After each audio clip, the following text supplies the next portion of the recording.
ಸಂಕ್ರಾಂತಿ ಶಾಲಾ ವಿದ್ಯಾರ್ಥಿಗಳಿಂದ ಸಂಕ್ರಾಂತಿ. ಗದಗ ಜಿಲ್ಲೆ ಮುಂಡರ್ಗಿ ತಾಲೂಕಿನ ಹೊನ್ನಹಮ್ಮಿಗಿ ಗ್ರಾಮದ ಬಸವೇಶ್ವರ ಕನ್ನಡ ಕಿರಿಯ ಪ್ರಾಥಮಿಕ ಶಾಲೆಯಲ್ಲಿ ಪ್ರತಿ ವರ್ಷದಂತೆ ಈ ವರ್ಷವೂ ಕೂಡ ಹೊಸ ವರ್ಷದ ಮೊದಲನೆಯ ಹಬ್ಬ ಸಂಕ್ರಾಂತಿಯನ್ನ ಬಹಳ ವಿಜೃಂಭಣೆಯಿಂದ ಶಾಲೆಯಲ್ಲಿ ಹಳ್ಳಿಯ ಸೊಗಡಿನಲ್ಲಿ ಆಚರಿಸಿರುವುದು ಈ ಶಾಲೆಯ ವಿಶೇಷವಾಗಿದೆ.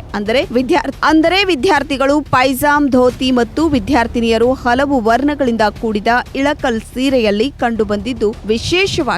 ಅಲ್ಲದೆ ಮೊದಲಿಗೆ ಗೋಮಾತೆ ಹಾಗೂ ರೈತ ಬೆಳೆದ ಜೋಳದ ರಾಶಿಯನ್ನ ಪೂಜಿಸಿ ನಂತರ ವಿದ್ಯಾರ್ಥಿನಿಯರು ಜಾನಪದ ಗೀತೆಗೆ ಹೆಜ್ಜೆಯನ್ನ ಹಾಕಿದ್ರು. ಶಾಲೆಯ ಮುಖ್ಯೋಪಾಧ್ಯಾಯರಾದ ಹಾಲಯ್ಯ ಲಕ್ಷ್ಮೇಶ್ವರ ಮಠ ಅವರು ಈ ಹಬ್ಬದಲ್ಲಿ ಪವಿತ್ರ ಸ್ಥಳಗಳಿಗೆ ಹೋಗಿ ಎಳ್ಳು ಅರಿಶಿನವನ್ನ ಹಚ್ಚಿಕೊಂಡು ನದಿಯಲ್ಲಿ ಅಭ್ಯಂಜನ ಸ್ನಾನವನ್ನು ಮಾಡುತ್ತಾರೆ. ಆದರೆ ನಾವು ಶಾಲೆಯಲ್ಲಿ ಹಳ್ಳಿಯ ಸೊಗಡಿನಲ್ಲಿ ಆಚರಿಸುತ್ತೇವೆ ಎಂದು ತಿಳಿಸಿದ್ರು. ಇದು ಕೂಡ ರೈತಾಪಿ ವರ್ಗದ ಹಬ್ಬವಾಗಿದೆ. ಅಂದು ಎಳ್ಳು ಬೆಲ್ಲ ತಿಂದು ಒಳ್ಳೆಯದನ್ನ ಮಾತನಾಡುವ ಎಂದು ಗ್ರಾಮದ ಜನರು ಪರಸ್ಪರರ ಬಾಯಲ್ಲಿ ಎಳ್ಳು ಬೆಲ್ಲ ಹಾಕಿ ಖುಷಿಯಿಂದ ಈ ಹಬ್ಬವನ್ನ ಆಚರಿಸಲಾಗುತ್ತದೆ ಎಂದರು. ಶಿಕ್ಷಕರು, ಶಾಲಾ ಆಡಳಿತ ಮಂಡಳಿಯವರು ಮತ್ತು ಗ್ರಾಮದ ಹಿರಿಯರು ಸೇರಿದಂತೆ ಯುವಕರು ಕಾರ್ಯಕ್ರಮದಲ್ಲಿ ಉಪಸ್ಥಿತರಿದ್ದರು.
ವೀಕ್ಷಕರೇ, ನಮ್ಮ ಸತ್ಯಂ ವಾಹಿನಿಯ ಪ್ರತಿದಿನದ ಅಪ್ಡೇಟ್ ಮಾಹಿತಿಯನ್ನ ತಿಳಿದುಕೊಳ್ಳಲು ಸತ್ಯಂ ಟಿವಿ ಕನ್ನಡ ಯೂಟ್ಯೂಬ್ ಚಾನೆಲ್ಗೆ ಸಬ್ಸ್ಕ್ರೈಬ್ ಹಾಕಿ ಹಾಗೂ ಬೆಲ್ ಐಕಾನ್ ಅನ್ನು ಕ್ಲಿಕ್ ಮಾಡಿ.